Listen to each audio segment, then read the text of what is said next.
Hello everyone, we warmly welcome you all to our special program brought to you by Indian Achievers Forum. I'm your host Vatika Singh.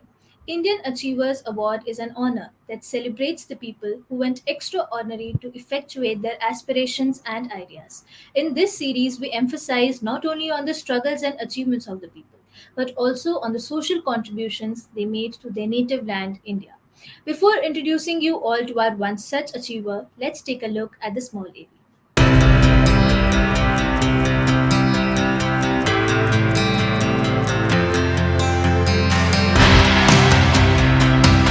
Indian Achievers Forum is driven by a full-fledged advisory board.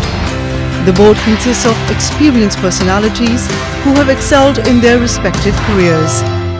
Together, the forum organizes conferences, events, workshops, exhibitions, trade shows, and B2B initiatives in India as well as abroad. Where there is passion, there is achievement. And where there is achievement, there is Indian Achievers Forum.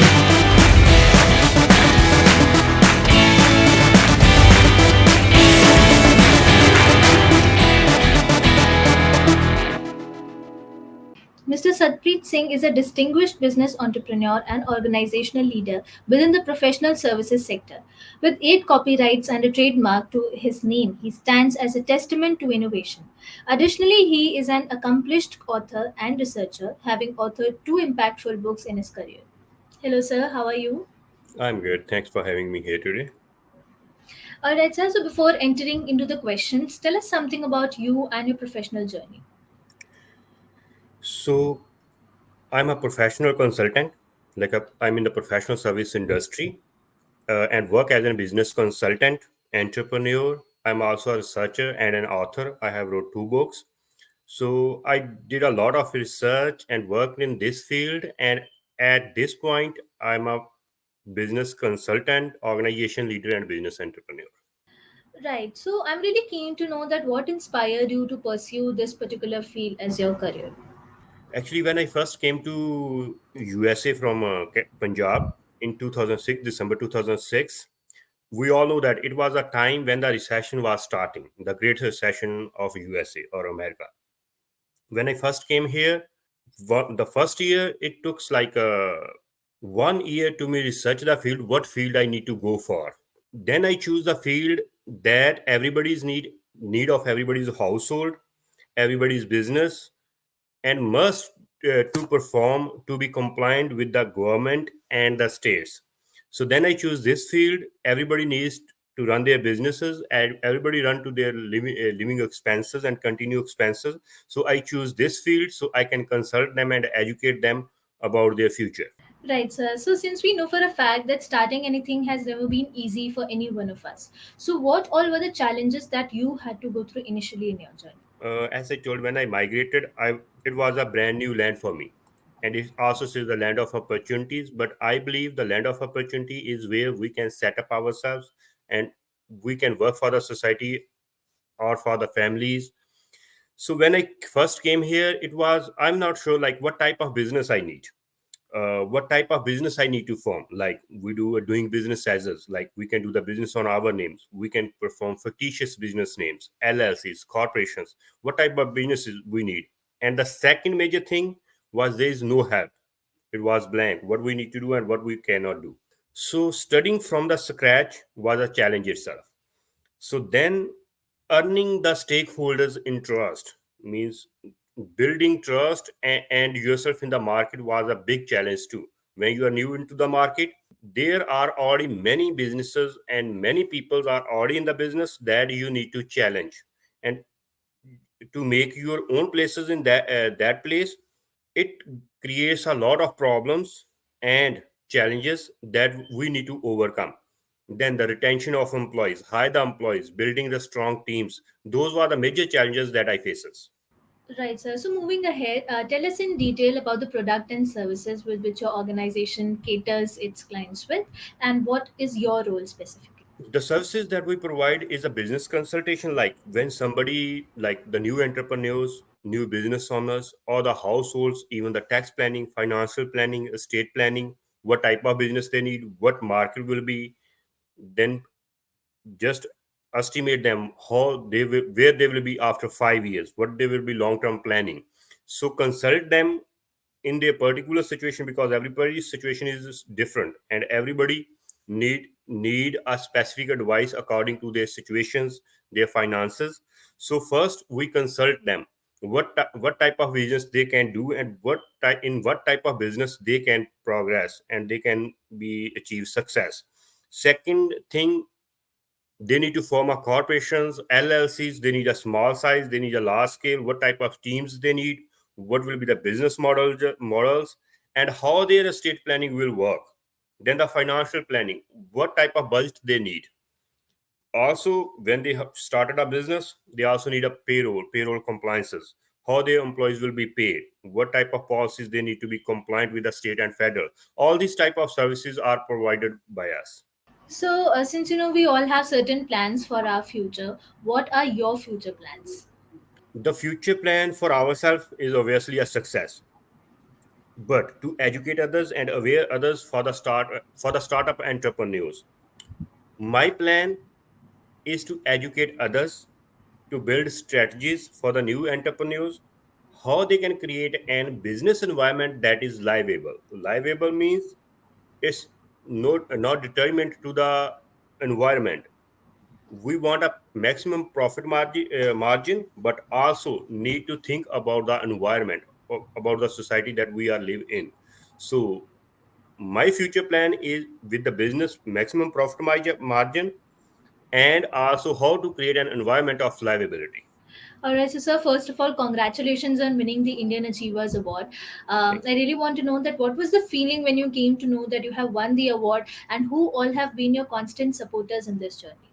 It was a great feeling, because when you do something and it get valued, whatever I did so far, it was for myself, it was not for others. Like, I did for others, but it was more for myself, to educate myself and get a success. But when somebody came and say, okay, you are get valued, we watching you, then we can understand how much it feel valued, and somebody is recognizing your work. It was a great feeling. It gets the encouragement and feel appreciated. And as we know, Indian Achiever Award is a prominent award that added in your portfolio and increase your value as a brand, I will say. That's really commendable, sir. And also, now since we know a lot about your professional role, tell us something about your social contributions as well. In the social contribution, as we talk about the livability, first, when I came to the United States, I saw we live in an environment. We know that these side of countries, we met the business matters more, the money matters more, not the family values and social values. So then what we started first, I started an library here, just to create a culture of study. When we study, we know that when on the mobiles and with the technology, we go away from the studying books and our traditional values. To educate the people to the traditional values, we open a Sikh Reference Library USA. There's a US corporation and actual library in the United States. The second thing, to live our traditional things, we have a non-profit that I founded. It works internationally in the disasters, in the events of crisis, and to build abandoned historical places. Abandoned historical places means when India and Pakistan was partitioned, we know that many Hindus and Sikhs places lives there. And also, when we saw in the United States and other countries, there are many abandoned places that has a historical values, and we all are very religiously tied to our religions. So what I did, I founded that Ranjit Nagara, worked continuously on that, and built two gurdwaras. That was like a very prominent gurdwara. The first was Mata Sahib Kaur, that is the mother of the Khalsa. Uh, when the Sikhs are get Amrit, they always told that Mata Sahib Kaur is your mother. But her place, just by 10 room, it was a lot bigger, like many acres before the partition. We built that. We built Gurdwara Choha Sahib. Then we had many peoples in the crisis, in the disasters in many countries. So And I also wrote a one book. It's called Restoration and Renovation of Abandoned Historical Places. It it says how to build the old buildings with the old materials that has more values. Like currently we use the cements that has maybe 50 to 100 years value, but that those materials has 3 to 400,000 years uh, lifespan. So I put in strategies how to do that, how to make that material, and how to build those buildings so our generations can get guidance from those and get closely tied to their traditions to keep the values of themselves and the others. Right, sir. So before concluding this session, you know that IF is followed not only by mainstream organizations, but also those young minds who aspire to be like our achievers someday. So, what is that one message you would like to give them? My message to the coming generations to be successful is first, they need to be successful in their life. How they can get success? With the commitments, dedications, hard works. They need a patience, because when we start something, when we do something, the patience is most important, commitment is most important, dedication is more important. So always do the right things and be committed to your work. That is good for you, your family, your social life, and the social environment, your surroundings. And the success does not mean just materialistically with the money or something, but it is something that you live in a happy work environment. It's something that you live happily in your family. It's something that you happily live in your society. So the success is combined with everybody, not with oneself. So be patient and just work hard toward your goals. That I must say is a great piece of advice. Thank you so much for joining with us today. It was a pleasure talking to you, and we hope that you continue to inspire people of all ages forever. Thank you so much, sir. Thank you very much.